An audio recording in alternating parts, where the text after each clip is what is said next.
Siddhartha arrest பண்ணுங்க.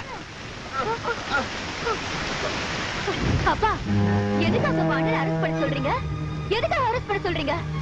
அண்ணன் என்ன பண்ணிச்சு?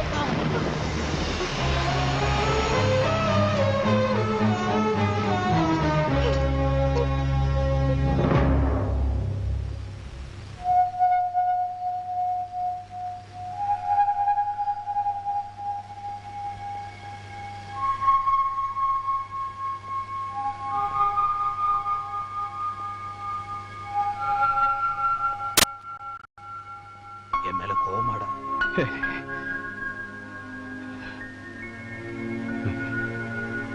எவ்வளவு பெரிய ஜட்ஜ் நீங்க. ஊரே உங்களை கை எடுத்து கும்பிடுறாங்க.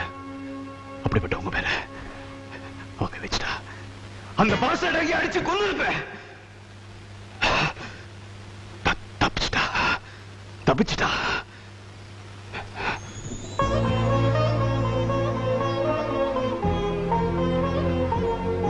பெத்தாப்பன அடிச்சா எந்த பிள்ளைக்கு ரத்தம் குதிக்கத்தான் செய்யும். அதுக்காக அவனை அடிச்சா எல்லாம் சரியா போயிடுமா? அத்தனை குழந்தைங்க சாவுக்கும் காரணம் முத்துப்பாண்டி தான் என்கிட்ட ஆதாரம் இருக்கு. அதை நான் கவர்மெண்ட் கிட்ட ஒப்படைச்சா அவனுக்கு ஆயுள் தண்டனையும் மரண தண்டனையும் நிச்சயம் கிடைக்கும். தப்பு செஞ்சவனுக்கு தண்டனை கிடைக்கணும்.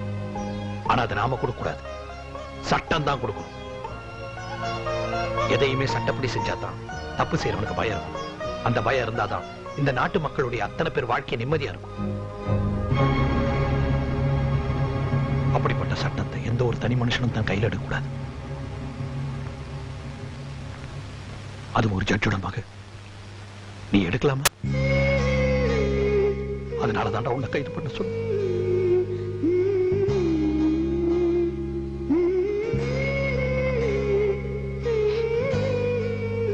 இதை புரிஞ்சுக்காம உன் அம்மாவும் தங்கச்சி என் மேல கோபமா இருக்கா. எனக்கு மட்டும் உன் மேல பாசம் இல்லையா?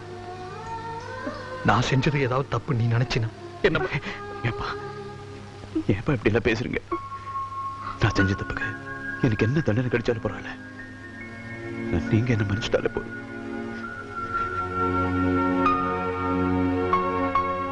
ஐயா, உங்க மேல உள்ள விசாரணை கமிஷன் ரிப்போர்ட்டை கொடுக்கறதுக்காக ஜட்ஜி தன் குடும்பத்தோட மெட்ராஸுக்கு ட்ரெயின்ல கிளம்பிட்டு இருக்காருயா. அவனை கொன்னுடுங்க, கொன்னுடுங்க அவனை.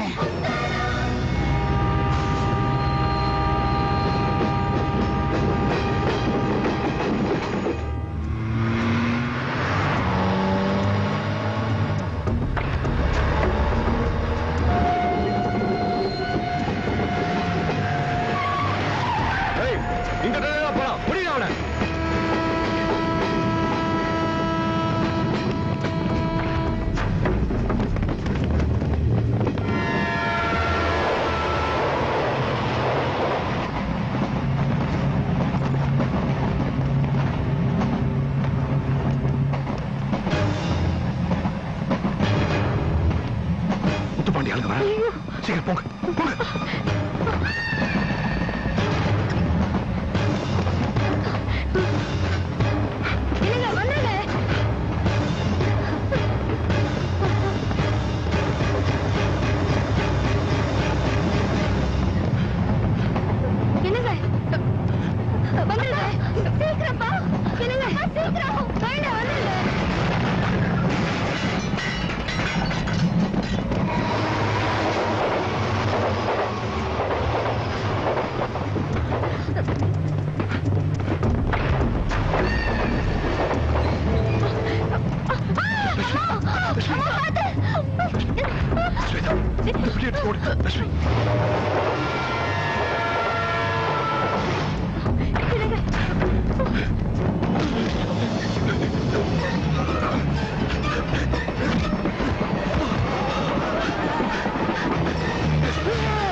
Order order. யுவர் ஆனர், வீடு தேடி வந்து சரவண பெருமாளை கான்ட்ராக்டர் முத்துப்பாண்டி மிரட்டி இருக்கிறார். அதையும் மீறி விசாரணை கமிஷன் அறிக்கையை அரசாங்கத்திடம் ஒப்படைக்க சென்ற காரணத்தினால் தன் ஆட்களை ஏவி விட்டு சரவண பெருமாள் பிள்ளையை கொலை செய்திருக்கிறார். Objection, Your Honor. Yes proceed. ஒருத்தர் மிரட்டினாருங்கிறதுக்காக அவர்தான் கொலை பண்ணாருங்கிற வாதத்தை ஏத்துக்க முடியாது. அது மட்டும் இல்ல, கொலை நடந்த இடத்துல 300 பவுன் நகை கொள்ளடிக்கப்பட்டிருக்கு. போலீஸ் தரப்புல அது நிரூபிக்கப்பட்டிருக்கு. அதுக்கான ரெக்கார்ட்ஸ். நீதிபதி சரவண பெருமாள் பிள்ளை ரொம்ப ரொம்ப நல்லவர். அந்த நகை கொள்ளை தடுக்க அவர் முயற்சி பண்ணிருக்கிறார். அதனால அவர் கொலை செய்யப்பட்டிருக்கிறார்.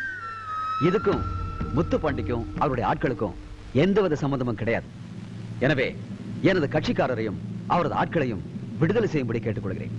That's all, Your Honor.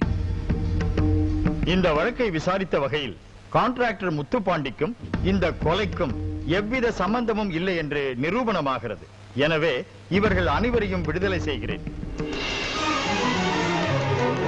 Sir sir, நாங்க சக்சஸ்ஃபுல்லா கொலை பண்ணிட்டோம்னு உங்க செல்போன்ல சொன்னப்ப அங்க இருக்கிற 10 பேர் சீனா அடுத்து வேணாம்னு சொன்னீங்க. அப்ப எங்களுக்கு ஒண்ணுமே புரியல சார். ஆனா இந்த ஒரு பாயிண்ட வச்சுட்டு இந்த கேஸே ஓஸ்டிக்கல சார். வக்கீலோட பவரை காமிச்சிட்டீங்க சார். வக்கீல் எல்லாம் கடவுள் மாதிரி ஆக்கவும் முடியும், அழிக்கவும் முடியும்.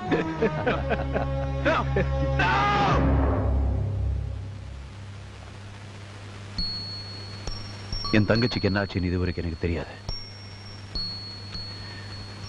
தப்பு பண்ணவனுக்கு தண்டனை கிடைக்கணும், அது சட்டப்படிதான் கிடைக்கணும்னு பெத்த பையனையை அரெஸ்ட் பண்ண சொன்னவர் எங்க அப்பா. அப்படிப்பட்ட நீதிபதிக்கு இந்த நீதிமன்றத்தில் நியாயம் கிடைக்கல.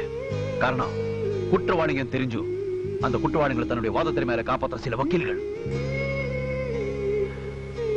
அப்படிப்பட்ட வக்கீல்களுக்கு நான் ஒரு பயத்தை உண்டாக்கணும்னு நினைச்சேன். அதனால அப்படி செஞ்சேன். சார், எங்க அப்பா கேஸ்ல வாதாடின அதே லாயர் தான் நாளைக்கு காயத்ரி கற்பழிப்பு கேஸ்ல வாதாட போறாங்க. அதை நான் தடுக்கணும். அது கூட நீங்க என்ன தடுத்துட்டீங்க. இதுவரைக்கும் நான் செஞ்சது எதையும் நான் குறையா நினைக்கல. ஒருவேளை அந்த காட்டு கொடுக்கணுங்கிறதுக்காக ஆபரேஷன் பண்ணிக்காம உங்க உயிருக்கு ஏதாவது ஆபத்து ஆயிடுச்சுன்னா அதுதான் நான் செய்யற முதல் குறையா இருக்கும். போலீஸுக்கு போன் பண்ணுங்க.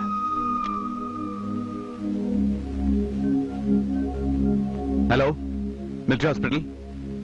நான் மேஜர் விஸ்வநாத் பேசுறேன். உடனே ஆபரேஷனுக்கு ஏற்பாடு பண்ணுங்க. சித்தார்த், உங்களை மாதிரி சில நல்லவங்க செய்யற உதவினாலதான் இந்த மாதிரி மனநிலை பாதிக்கப்பட்டவங்களுக்கு எங்களால ட்ரீட்மெண்ட் கொடுக்க முடியுது. நீங்க எதிர்பார்க்கலைனாலும் உங்களுக்கு நன்றி சொல்ல வேண்டியது எங்களோட கடமை. ரொம்ப தேங்க்ஸ் சித்தார்த்.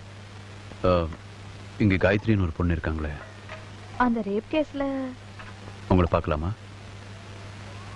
என்ன யோசிக்கிறீங்க? நீங்களே வந்து பாருங்க.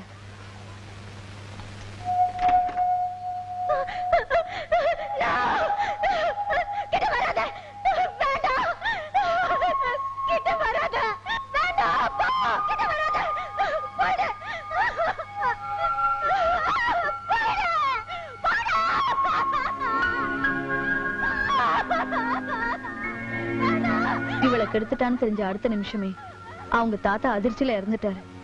அது கூட இந்த பொண்ணுக்கு தெரியாது. இப்படிப்பட்ட கொடுமைகளை செஞ்ச குற்றவாளிகளை கூட காப்பாத்துறதுக்கு சில வக்கீல்கள் இருக்காங்கன்னு நினைக்கும் போது ரொம்ப வேதனையா இருக்கு. ஒரு நிமிஷம்.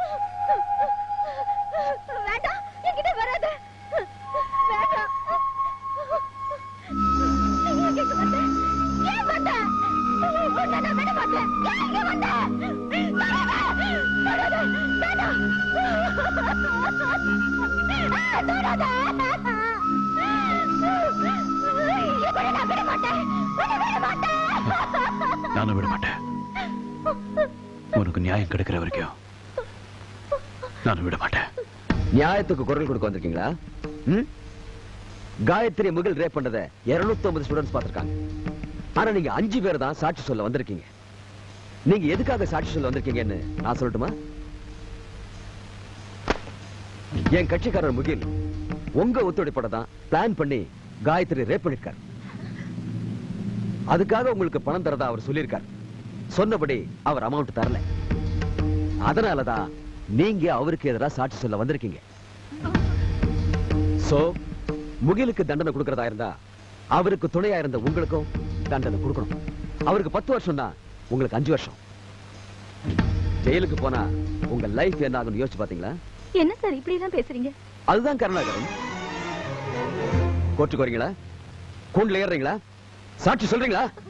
வேண்டாம் சார், மன்னிச்சிடுங்க சார். ஐயோ, please, வேண்டாம் சார். எங்க லைஃபே போயிடும் சார். சொல்ல மாட்டேங்க. நீங்க சொல்ல மாட்டேங்க. வேண்டாம் sir. Sorry sir. That's good.